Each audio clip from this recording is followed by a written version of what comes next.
Un objeto con forma de libro, o sea, con forma rectangular. Es una lámina que tiene un espesor definido. Y me dan 4 elecciones o 4 números, 1, 2, 3, 4, para distintos ejes de rotación, todos perpendiculares a la cara del objeto. Ordene las elecciones de acuerdo a la inercia rotacional del objeto alrededor del eje del más grande, la más grande primero. ¿Qué significa la inercia rotacional? ¿Qué tan difícil es hacer rotar un cuerpo? Entonces, antes de empezar a decir cualquier cosa, usted lo primero que tiene que hacer es pensar, ¿cómo es más fácil rotar un cuerpo? Si yo le pongo algo en la mitad del cuerpo, si yo lo cojo por un extremo, lo clavo pues como una varilla por un extremo, en el otro extremo acá, o si yo pongo un eje de rotación que está por fuera del cuerpo, ¿sí? Si yo lo agarro de alguna manera desde afuera, pues le pego como una especie de varilla acá al cuerpo y hago que empiece a rotar.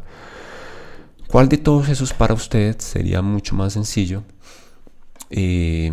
hacer rotar el cuerpo con, pues, digamos, esos distintos ejes? ¿Cuál creen que podría ser más fácil? Primero piénselo de modo intuitivo. ¿Cuál cree que es más sencillo para hacer girar ese cuerpo? ¿El eje 1, el eje 2, el eje 3, el eje 4? Ciertamente usted lo puede hacer girar a cualquiera de esos, pero no en todos va a ser tan fácil hacer rotar el cuerpo. ¿Cuál creen que sea?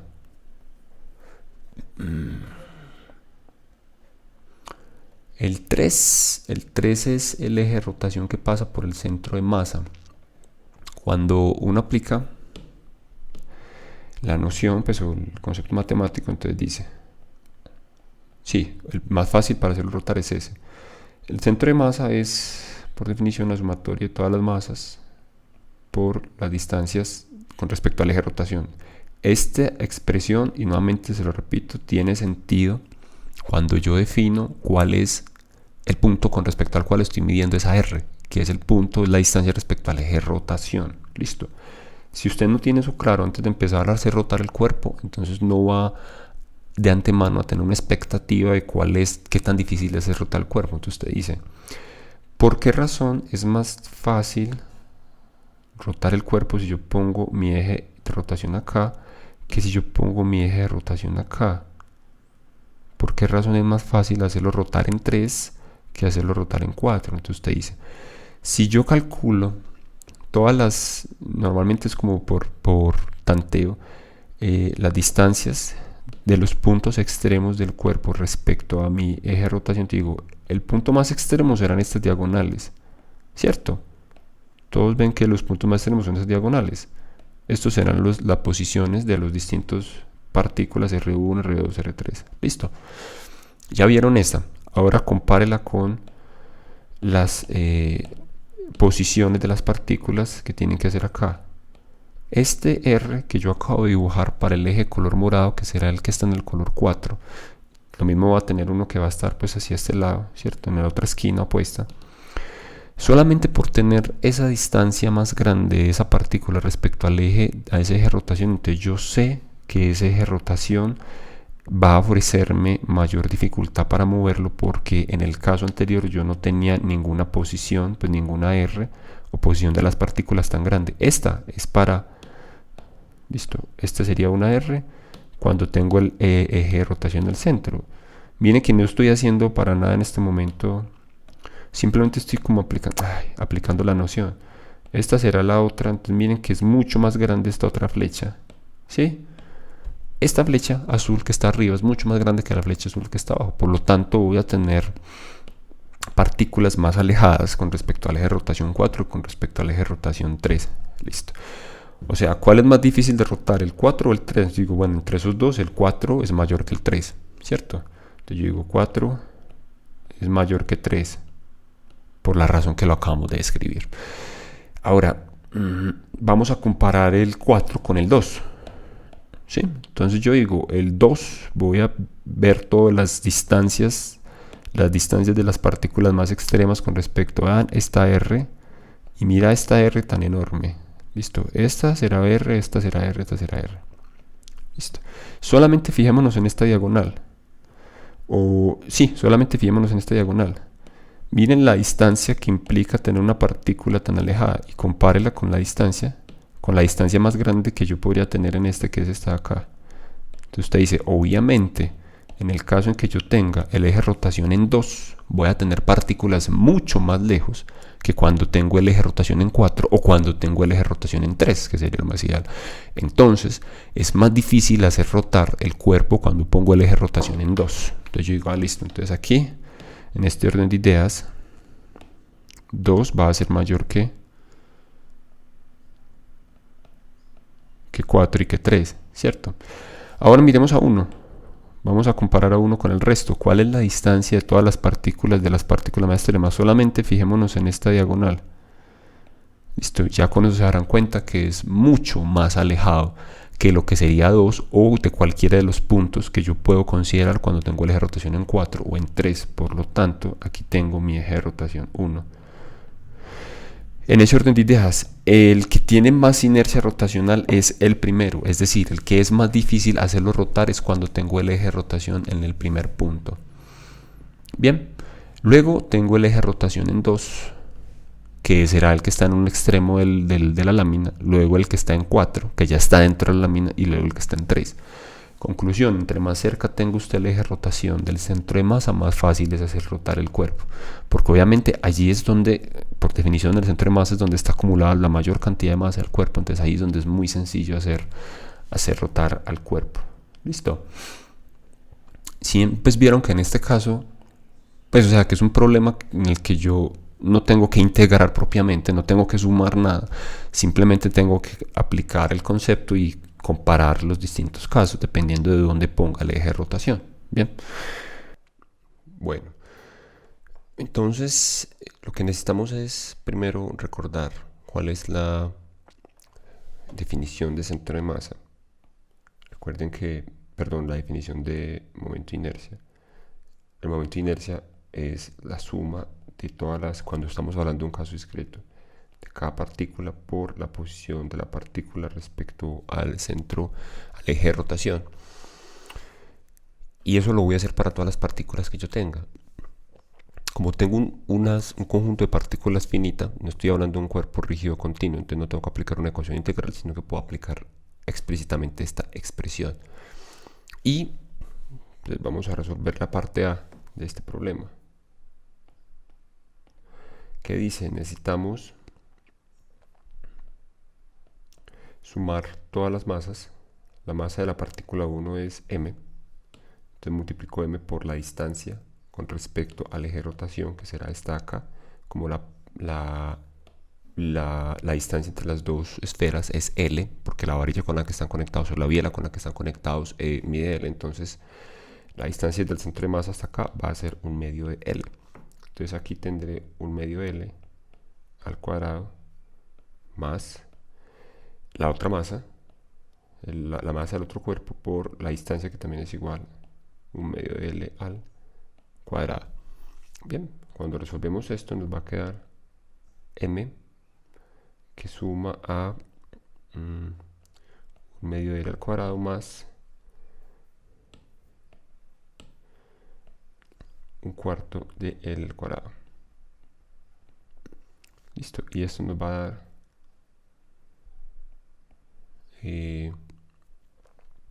un medio de m por L al cuadrado. Listo. Ese va a ser el valor cuando tengo dos esferas que están distribuidas, como aparece en la figura, que están conectadas por una barra metálica muy delgada, pues de espesor despreciable. Y voy a tratar de hacer girar el conjunto alrededor de el centro de masa. Si yo voy haciendo que las esferas se acerquen más al centro, entonces ¿qué va a pasar? Si las esferas las ubico, en lugar de ponerlas acá, las ubico mucho más cerca del centro, esa distancia L se va a disminuir, y en la medida en que yo voy disminuyendo la distancia L, entonces voy disminuyendo este valor de acá y por lo tanto voy disminuyendo la inercia rotacional. Lo que quiere decir que entre más cerca estén las partículas del centro de masa, entre más esté concentrado toda la cantidad de materia del cuerpo alrededor del eje de rotación, va a ser mucho más fácil rotarlo o va a tener menos inercia rotacional. Ese dato va a ser importante cuando veamos momento de inercia, cuando veamos momento angular. Esa es la respuesta de la parte A. Entonces vamos a ver ahora la respuesta de la parte B, que nos dicen: cambie el panorama y en lugar de usar el eje de rotación en la mitad, lo vamos a poner justo a la izquierda. Ahora vamos a tener nuestro eje de rotación acá y vamos a calcular el momento de inercia o la inercia rotacional alrededor de ese punto. ¿Cómo cambian las cosas? Entonces, si yo vuelvo a plantear la ecuación, recuerden que esta era I con respecto al centro de masa. Esta simplemente es I, la inercia rotacional respecto a ese otro punto.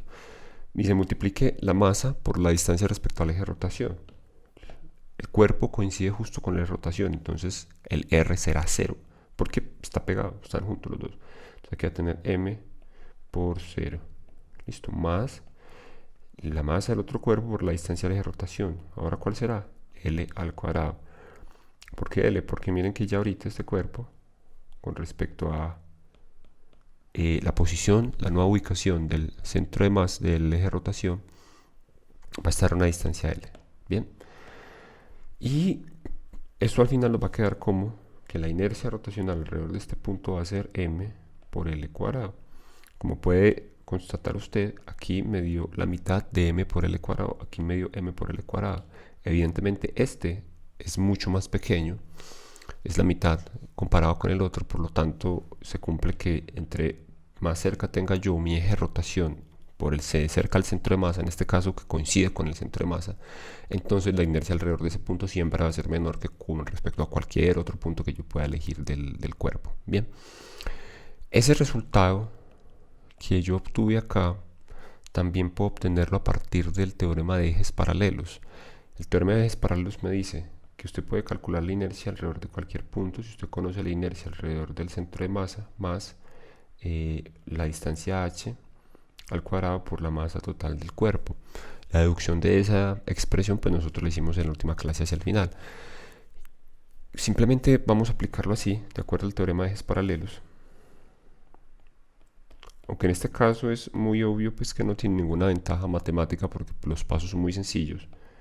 Es importante que ustedes puedan entender que ese teorema es muy poderoso para aplicarlo en otras situaciones donde tengo cuerpos más complejos y no es tan obvio pues hacer el cálculo. Entonces aquí yo digo, ¿cuál es la inercia alrededor del centro de masa? Repitamos la expresión, me dice inercia rotacional es igual a la inercia alrededor del centro de masa más m por h cuadrado. ¿Cuál es esta inercia alrededor del centro de masa? Será este valor, 1/2 de ml cuadrado. 1/2 de ml cuadrado. ¿Cuál es la masa total? O sea, esta masa mayúscula, m mayúscula, será 2m. ¿Por qué razón? Porque tengo dos esferas, cada una de masa m. Por lo tanto, la masa de todo el sistema será 2m. Más 2m. ¿Quién es h al cuadrado? La distancia con respecto, o la distancia entre el eje de rotación puesto a la izquierda y el eje de rotación en el centro de masa, que este fue lo que calculé al principio. Lo que me dice es, usted tiene un eje paralelo al eje del centro que pasa por el centro de masa, entonces si usted conoce la distancia h, su problema se puede simplificar mucho. Entonces aquí la distancia h sabemos que es L medios. Y con esos valores deberíamos llegar a la misma L medios. Listo. Esto es igual a 1/2 de m por L cuadrado más. Esto es L medios.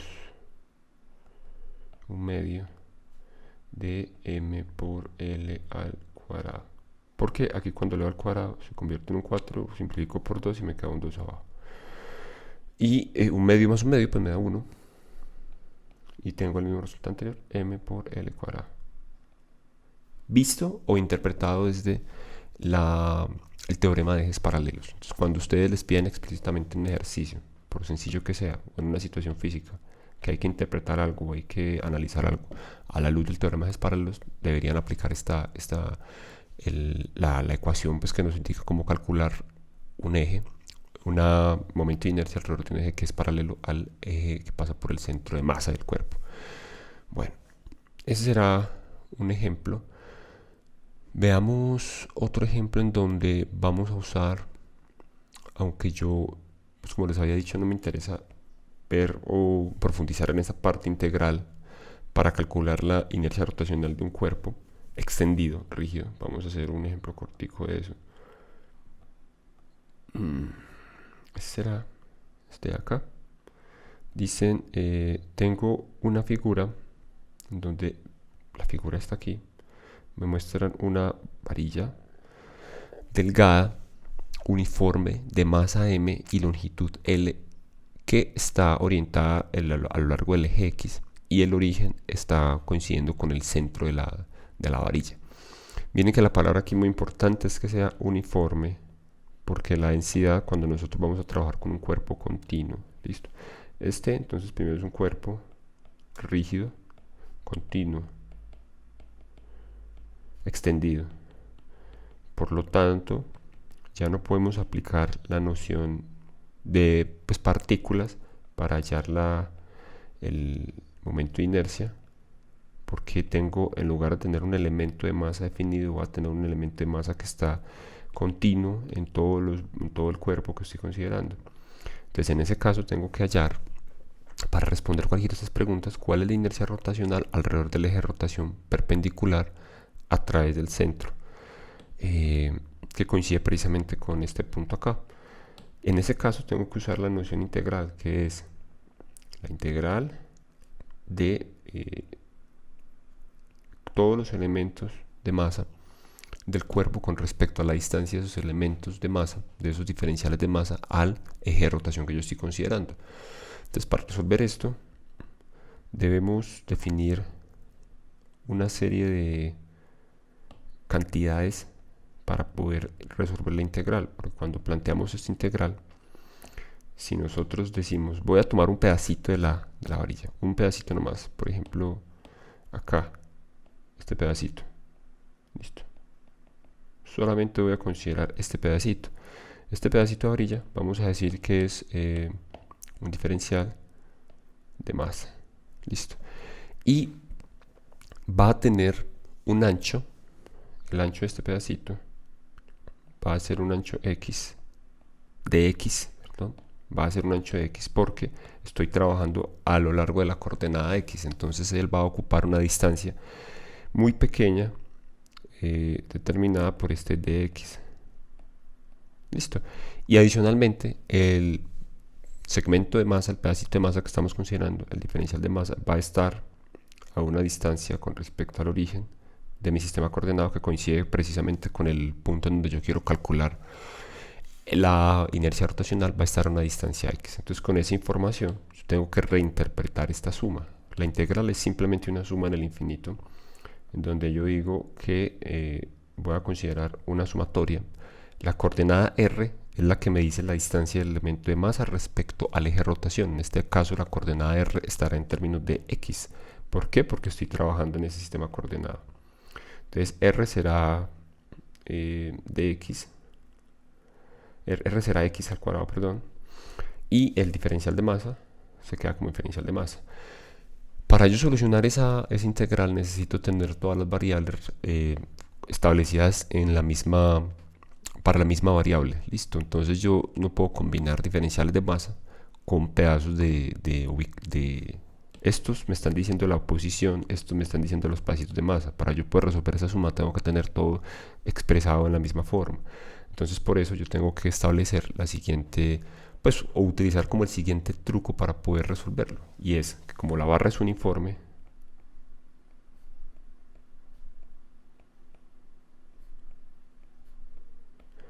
entonces se cumple la siguiente propiedad, que para cada elemento de masa,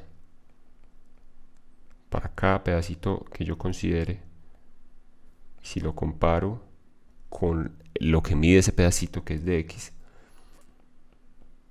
la longitud de ese elemento habíamos dicho que era de x, entonces esto debe guardar una proporcionalidad con la masa de la barra, la masa total de la barra y la longitud total de la barra. Lo que quiere decir que es lo mismo, pues yo puedo obtener la misma, como la barra es uniforme, yo puedo tener la misma relación o la misma proporción si considero toda la barra completa y la divido por la distancia que ocupa la barra completa, a si yo considero un pedacito de la barra completa y la divido por la distancia que ocupa ese pedacito de la barra. Desde acá Podemos ver que me queda el diferencial de masa con respecto al diferencial de x, m sobre l, y como lo que yo necesito es expresar ese diferencial de masa en términos de cantidades conocidas, entonces esto me va a quedar m sobre l por dx. Cuando vean cálculo integral, los que ya lo han visto pues seguramente ya conocen este procedimiento, van a pues realizarlo.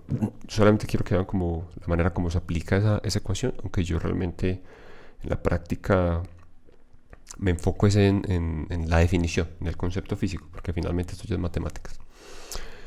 Y entonces voy a reemplazar eso en la expresión. La integral alrededor, que el momento de inercia alrededor del centro de masa es igual a una integral x al cuadrado, que es la distancia con respecto al elemento de masa. Pero ese elemento de masa lo puedo expresar, este dm, lo puedo expresar ahora como m sobre l por el de x. Entonces vean que acá ahora sí coincide.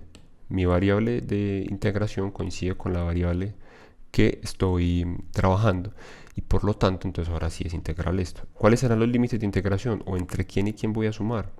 Entonces voy a sumar entre menos l medios, listo, o sea, voy a sumar entre, voy a sumar entre menos l medios y más l medios, listo, menos l medios y más l medios. Voy a empezar acá y voy a empezar a sumar todo hasta que llegue hasta acá. Y con eso, entonces digo acá, menos l medios hasta más l medios.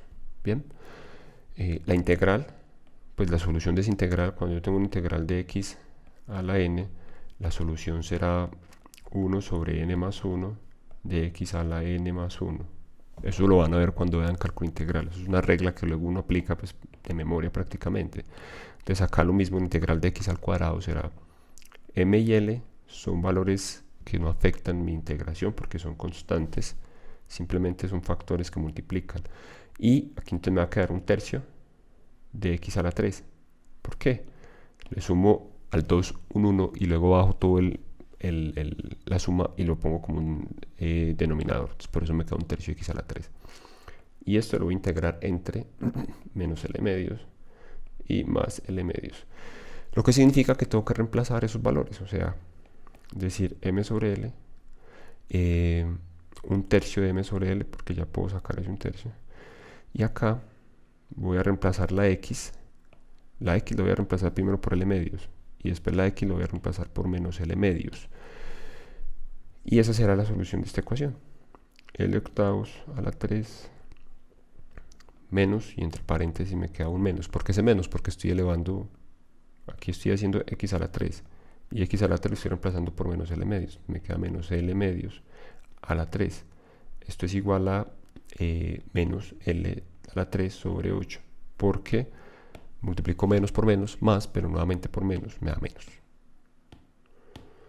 Listo, y acá me queda menos l a la 3 sobre la l a la 3. L octavos a la 3. Bien, ya resuelvo simplemente pues como la operación, la suma que aparece allí, y al final esto me va a quedar un doceavo de m por l al cuadrado. Listo. Esa será la solución de el momento de inercia alrededor del centro de masa para una barra en la que el diámetro de la barra es despreciable con respecto a la longitud de la barra. Si usted hoy compara con la tabla de momentos de inercia, va a ver que efectivamente es este valor. Lo que hice fue aplicar la definición o la noción integral para poder resolver el problema. Ahora la pregunta B me dice: ¿cuál es la inercia rotacional de la varilla alrededor de un nuevo eje de rotación que es perpendicular y pasa a través del extremo izquierdo? Igual al caso anterior. O sea que ahora vamos a poner el eje de rotación acá. Conozco este eje de rotación. Me falta hallar este acá. Ese va a ser el momento de inercia que nos están pidiendo. Si usted quiere, puede aplicar la noción integral, pero si usted quiere, puede hacer uso del teorema de ejes paralelos, que me dice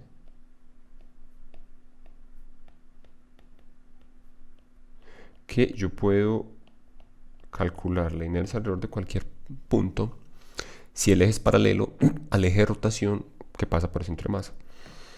Entonces yo aplico esta definición respecto al centro de masa más h cuadrado, que es la distancia entre los dos ejes, por la masa total. En este caso, ¿cuál es la inercia rotacional alrededor del centro de masa? Fue esa que ya acabo de hallar, que es un doceavo de m por L al cuadrado. ¿Cuál es la distancia h? O sea, la distancia entre los dos ejes. Entonces usted va y mira acá, la distancia h será esta distancia acá. H es igual a un medio de L, ¿cierto? Media L. Y aquí entonces voy a escribir h será un medio de L y al cuadrado todo por la masa total, que es m, que me habían dicho que era m. Bien, entonces esto me va a quedar igual a un doceavo más